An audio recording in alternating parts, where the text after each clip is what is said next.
topic tonight is on evaluations. There are many different aspects of evaluating. And after 7 years of being in Toastmasters, I still feel there's so much more for me to learn in evaluating. So tonight, I will definitely will not cover everything there is to know about evaluations.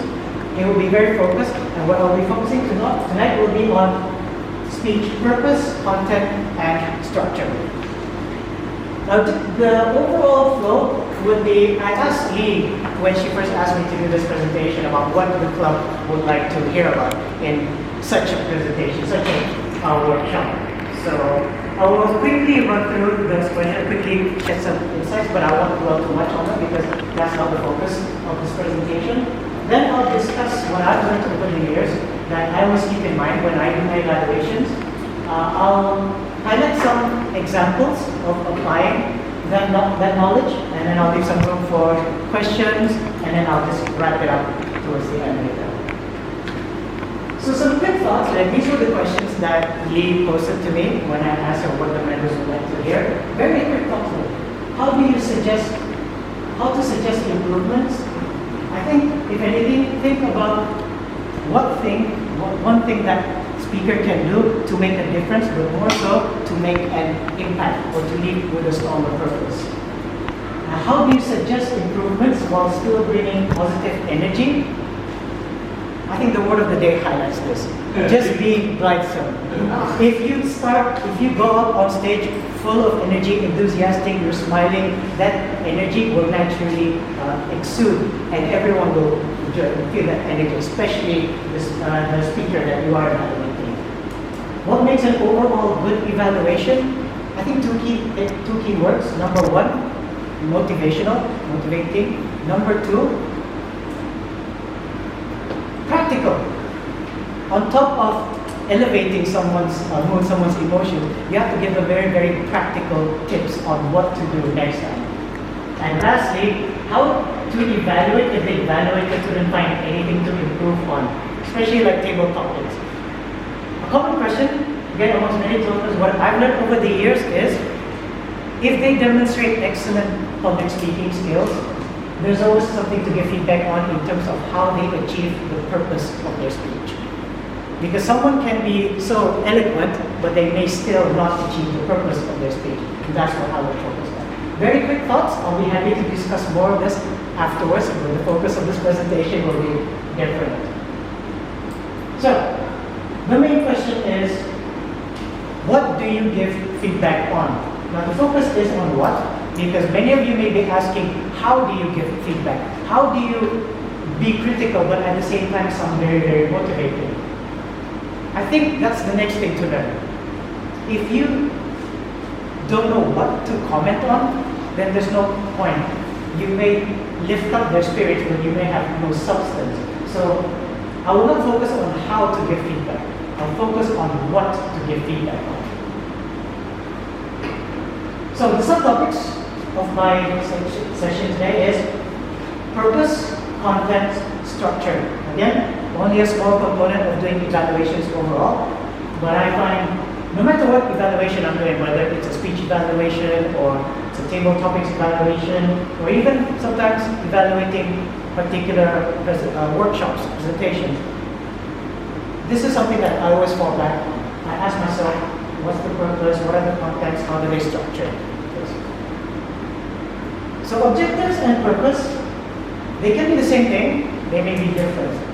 Objectives are usually very, very project specific in our perspective. If you do any pathway project, they always highlight very particular objectives that you would need to achieve in that particular project. Purpose, you can treat it the same as objectives, but I can also treat it differently, especially when you're evaluating in the speech contest, for example, or table topics. There's no clearly outlined objectives to start off with. So, what do you anchor your evaluation on? For me, I always anchor it on purpose. This is the number one thing I always ask myself. Even when I'm writing speeches, I always start with what is the purpose of the speech. There are generally two categories of purpose. There is a general purpose and a specific purpose. So general purpose is, broadly speaking, to entertain the audience, to inform them, to to persuade, or to inspire. A lot of speeches would fall under these categories.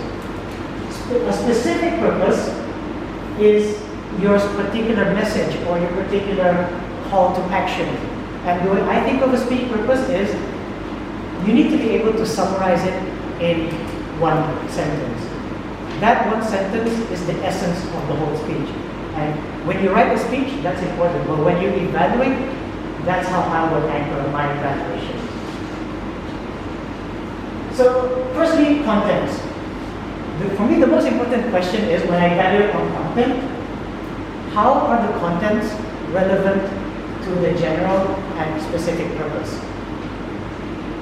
So let's say if you were to persuade and inspire the audience, of course it has to be filled with logic, with emotion, with that intrinsic motivation to encourage others. If you were to do that, but you gave a lot of facts, testimonies, statistics, that may not just have that same oomph as you would like. It may not just inspire or persuade someone. But on the other hand, if this was like, if we were in an organization and I had to brief you on something, then it may not make sense if I were to include a lot of anecdotal stories or a lot of personal stories to inspire and persuade, because that's not the purpose. So all the contents, what's right and what's wrong in the contents depends on what your general and specific purpose are. So for me, that's the key question. Now don't worry if I rush through these slides, because I'll be happy to share these slides with all of you anyway. It's no secret. This is all from Toastmasters experiences over the years. So just quickly, of course, when it comes to structure, it's easy to understand, credible, enjoyable, memorable. So I think of structure and contents as two very different things. Content is simply what do you include in that speech. But if, as an evaluator, what do I comment on in terms of the content, in terms of what is inside that speech? Structure is how the content is put together. So if you're writing a speech, for me, I think of, we all know, basically introduction, body, conclusion. Introduction, body, conclusion. I always think of this in two very broad ways. Number one, I think of these three tells. The introduction is to tell the audience what you're going to tell them. Body is you actually tell them the details, and conclusion, you remind them, you summarize what you've told them. Or you can think of what are the purposes of this introduction, body, conclusion. Introduction, to capture their attention. The body, again, is to support your general and your specific purpose. And your conclusion, the conclusion reinforces that specific purpose, and it makes your speech memorable. So if you were evaluating, rather than say, hey, well done, you had an introduction, you had a body, you had a conclusion. Why was it so well done? What was it about the intro, the body, the conclusion that made it effective? Because you can put anything as introduction, body, and conclusion, but will it be relevant? That's what I would ask myself. How does it achieve those different purposes? Structure. Now remember, content, is it relevant to the purpose? For me, the structure, does it support the general and specific purposes? So here are just some examples. You can do it by topics, you can do a storytelling structure, you can do something in chronological order, you can, spatial is when you describe how things fit together, causal, cause and effect, or comparative, you're comparing policies A, B, C, or problem solution, this is the problem, this is the solution. So many different options. Which one is right, which one is wrong? Again, you go back to what is my general purpose, what is my specific purpose, and which one would be the best structure to support those purposes. And as an evaluator, if you're aware of that, then you can make suggestions. Hey, I think, look, your speech was smooth, but given your intention, given your purpose, how about you try this different structure? I think it could work well. Or this is why your speech is particularly memorable, because the structure really supports and reinforces your purpose. So, okay, these are just some examples. If you were to persuade and to inspire, for example, you want the audience to feel a lot of emotions. think of it as you're playing a movie to them. So if you do that, a storytelling arc structure would be relevant where you do just the setting, the journey, the climax, the success or failure, resolution. If you think of any movies, it generally follows this series of events, and that's how you take people on that emotional roller coaster. But if you're not telling a story, then that is really irrelevant. Perhaps you're going by topics. So let's say, hey, look, I want you to do this action because there are 3 benefits. So A, B, and C. And what I mean by tags there is, after each point, I will highlight, okay, point A, blah, blah, blah, blah, blah. This is why it's important. Point B, blah, blah, blah, blah, blah. This is why it's important. C, blah, blah, blah, blah. This is why it's important. That why this is important, that's what I call as the tags or the signposts. Again, it really does depend on what your general purpose is, what your specific purpose is. So I think I went through that quite quickly, but so far, am I making sense? Yes. Is that all clear? So far, so good? Because I'm so worried about going over time, rushing through it, but I realized, oh, not bad, good time. So, okay, we may as well dive straight into it. Applications, discussions. So I'll just put this up here just to have all the key points in one slide.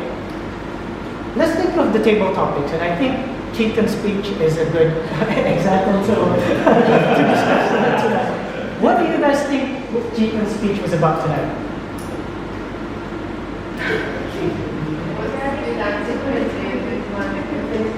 What's that? Yeah, what could be done differently, right? What else?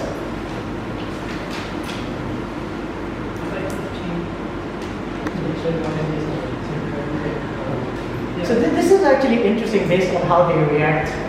So you're certainly very confident. There's nothing, there's no doubting your confidence. But when I'm asking them, what is Chieftain speech about? Then I was like, whoa. That means there could be actually several purposes of your speech.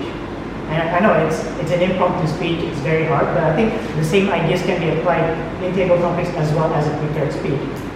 Listening to your speech, I think there was actually 3 different topics that I could elaborate on and talk about. One was family, 2, new hobbies, and 3, resilience. Okay, these were 3 different things. So let's take one of them. Let's say family. What if his main purpose was to talk about his family? If that was his intention, what sort of feedback could you give Chieftain? Just based on what he said earlier, based on his speech. Apa dapat? Okay, so you're saying elaborate, spending time with the family. So sharing the details. So that means, what's that? Sharing the details, sort of. Yeah. So then the purpose is I'm going to talk about my family. Content would be okay. What do I actually do with my family? So, but in terms of structure, what can you say about the structure of? What would you suggest or comment on? The objective has to be linked to the story. Yeah, exactly. The family, what you want to change. What he wants to change? So that was the Yeah. what do you want to change in 2020? So, yeah, very good point. How would someone structure that? If you were to convey that, talking about my family, I want to send this message about this is what I want differently. Any ideas on structuring? You could start with mentioning the change, and then you build up details around that. What is exactly the change about? This is the details, the content. And in conclusion, you again reinforce a why part and. Okay, so I imagine that structure to be like, fellow Toastmasters and friends, here's what's changed during the year with my family. Then you, what was it? You said you build up on the details. Yeah, then you share, okay, this is what's happened, this is what happened with my kids, my wife, and then after And then you that, conclude on the change. here's is what has changed. Yeah, very straightforward. So the structure is basically, I can think of that as a chronological structure. Here's what actually happened, share you the details, and then the conclusion is just you wrapping up. Notice how you, in the conclusion, you reinforce what that initial message is. A different way could be perhaps highlight different scenarios. How were things before? And then how were things after they changed? And then reflect on why it's important to maintain that change. Because then you can structure the speech in such a way that if there's a before story, you share all your emotions then there's an after story. Then you share all your stories there. And then when you're telling the audience the conclusion, which one do you think will leave a stronger impact, the first one or the second way of structuring it? For you. First one is the impact. For you, the first one. Okay, anyone else for the first one or second? Who say first? Who says second? There's really no right or wrong, but what I'm trying to highlight is, see, just by a matter of adding different details, structuring it slightly different, it gives a different impact to different individuals.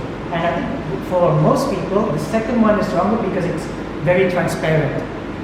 Here's how I felt before, here's how I felt afterwards, this is how I feel now, this is why it's important. And everyone else can easily visualize that in themselves as well. Now what if his speech purpose was instead to talk about resilience? Because he mentioned this at the end. Any thoughts? Let's say if he were to, okay, resilience is his main message, how could he structure his speech, or what details would be relevant? Would the details on family be relevant now? It depends. Because resilience could come from experiences with family. But what if it doesn't? It comes from something else. Maybe it's just his own personal thing. Then maybe the details of the family may not be so relevant. So I'm just giving you different examples. Now you can see that there really is a lot of things that we can just include in a speech. Ultimately, what's right, what's wrong, we cannot tell you that. But we can at least try to the best of our ability, line it up with what your intention is. What do you want to tell the audience? So for me, I've learned that if I just focus on purpose, it makes evaluating so much easier. Even though the person, let's say, someone very experienced, eloquent, powerful voice projection, very expressive body language, natural feedback would be, man, excellent, no feedback, well done.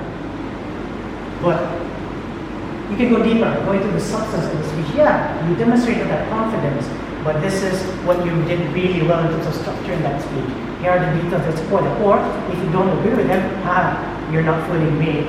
You're very smooth, but this is what you need to do to meet the objectives of that speech. So far, all that making sense? Yeah. So it's a lot of repetition on structure and content, but I've learned over the years, this is always the fundamental of, so this is what I mean, this is what you need to do to know what to comment on. The how to comment, that comes much later. Could you give one or two examples just of the structure? So on this example, the way, if I'm thinking of your example, for me, I categorize that as a chronological structure. This is what I've experienced, these are the changes, and then you tell the story, you elaborate it, and then you conclude. So that's my 2020 in a nutshell. The way I see that is very chronological. The other suggestion I made was, let's go back and see that would be a comparative structure.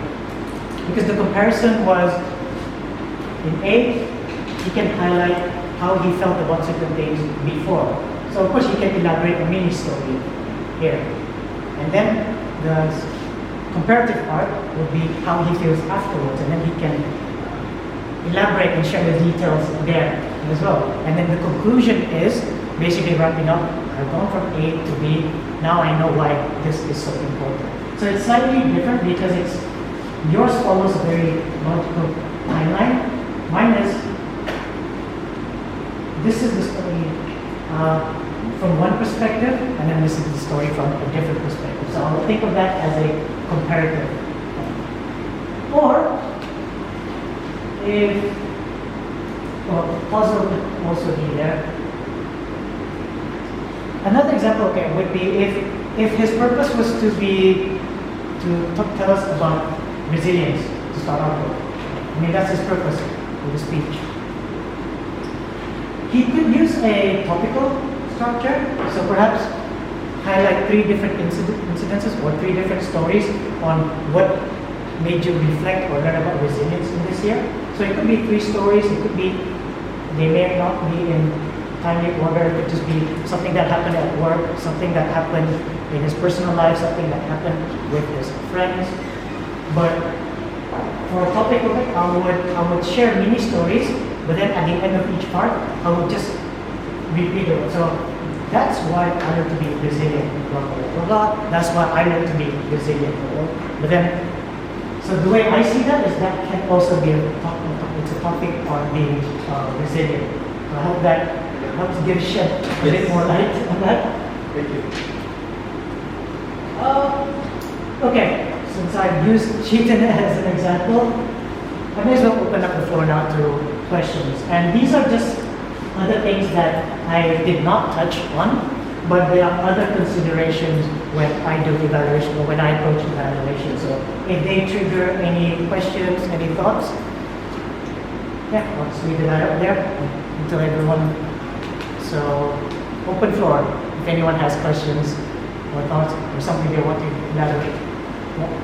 So normally when we give feedback, let's say for people public evaluation, we usually have 2 minutes for that speaker. Yeah. How do you think we would have to split that? Because we have to talk us about the structure, purpose, content, and then also at the same time about these other speech techniques. Yeah, so basically, when you're making your mental notes, okay, structure, content, flow, words, language, body language, there's so many, right? How do you choose that? My personal approach is, sometimes I wouldn't have any specific focus. I'll just keep in mind and I'll just write down whatever comes along the way. So it could be like, good use of voice, I'll write down voice. Wait, very expressive body language. Yeah, body language. Nice introduction. But when I realize that it's too much, then before I actually go up to do the evaluation, I do a second round of filtering and I actually just make a subjective call as to which I think is the most important. And that you can do that in so many different ways. Sometimes I'll ignore things that most people would usually comment on anyway. Something that you may hear week in and week out. So it really wouldn't add anything different. So I'll ignore that. Sometimes it would be about what that speaker demonstrates particularly well. Or something that I feel doesn't get much attention. Something that really very rarely someone will comment on, and I would choose that. There's really no right or wrong. You choose what is most important. Yeah. There's also lots of talk about the method of giving the sandwich method, some reverse sandwich. What's your thought on all that approach? My suggestion is experiment with all the different ways. People will tell you use the sandwich method, don't use the sandwich method, choose, comment on one thing you like, one thing you would recommend, experiment with all of them. Because we all find a different structure works best for us. For me, I found a structure that works for me, but only after I've experimented with all the structures and I realized I just cannot do this structure. Like when I started in Toastmasters, the sandwich method is actually one of the first things that I learned. And I thought, wow, that's pretty good. I like that method. What I like, what I suggest, and then what I really like. But for me, I tend to, for lack of a better word, I tend to blag. I used to go over time so much with my evaluations. I think Ling Ling and some older members can attest to that. When the red light comes on, please, I'm just getting warmed up. But when I took contests more seriously, I realized now I cannot keep doing this. So the sandwich method didn't work for me. What I found worked for me was simply I start with commendations and then I go to recommendations. I first started off with 3 and 3. 3 good points, 3 recommendations.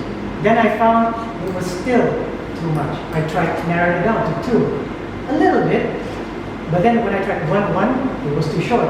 So for me, it was kind of like 1.5, 1.5. Where that means I choose 2 points, I elaborate on one, but I quickly mention the other.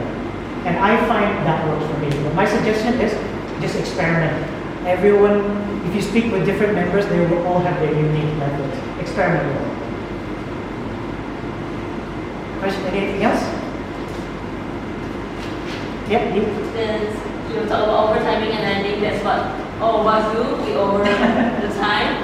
Yeah. So, especially when it comes to contests, you know, we do get eliminated if we over by 30 seconds every minute. If you're past 3 minutes, 30 Yeah. seconds. So how do you know to keep the, how should I say? Because I couldn't possibly say improvement. I can say like 3 minutes, then and then how should I say? And then this is what you did that in 30 seconds. I can't possibly do that, right? Something like that. So what would you recommend to actually keep within the time, but within while giving substance in a sense? So, again, a lot of experimentation on my part. I'm actually experimenting with different methods of doing evaluation and different ways of structuring it. And I guess this is where the geeky or nerdy part of me comes in. I write down all my notes, I keep my notes, and all the notes I've ever written in Toastmasters ever since I joined, I still have them. I study because I'll write it down, okay, this one 4 minutes, this one 5, and then I'll study what went well, what didn't go well. And over time, I've learned to, I see common trends in what I do. So that's one thing you can do behind the scenes. And you can also have a default structure that you will fall back to. So by that, I mean, you know your key points. I know this is how I'm going to introduce my evaluation. I know I'm going to spend maybe at most 1 minute on positives, 1 minute on, and then I wrap up at the end. Whatever your structure is, find that default structure that no matter what evaluation you do, you can go back to that default structure. But I can't tell you the exact way of doing that because it's all about experimentation. And if I were to give you suggestions, we'll have to take that offline because there's so many different ways to do that. Okay, I guess we have a few more minutes. So one last question and then I'll wrap up. Begin. How do you stop yourself from recapping speeches? Okay, so I think you're coming from where a lot of times people spend a good time of their evaluation actually summarizing. Oh, well done, you told us about the story of this, then this happened. For me, what I've learned is, well, it may be a crude way of thinking about it, but I just tell myself, shut up. By that I mean, look, what I'm trying to highlight by giving examples is what impact or what purpose does that thing, does the speaker have, rather than recapping the story. So instead of, let's say somebody's sharing their life story, instead of saying, hey, I love it how when you talked about, in the beginning, this is what happened with your mom and dad, and then after that, your cousins came into the story, and lastly, your friends came in as well. For me, that's too much. The way I'll do is, I'm not recapping the details, but what is the point of that story?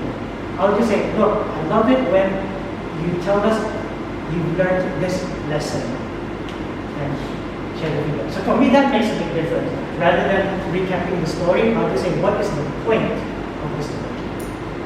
Make sense, Amy? She's like, no, you're just making this up. So okay, just to wrap up, so many different things to highlight, to do in evaluations, but for me, what do you actually give feedback on? I would give feedback on what the purpose is. Remember, specific purpose, general purpose, everything else should be related to that. Table topics, evaluators summarize that nicely in their introduction. How does the message align with the contents? Yeah, again, contents, what is in there, what do you include, what do you exclude, structure, how do you string all that together? And that concludes my presentation.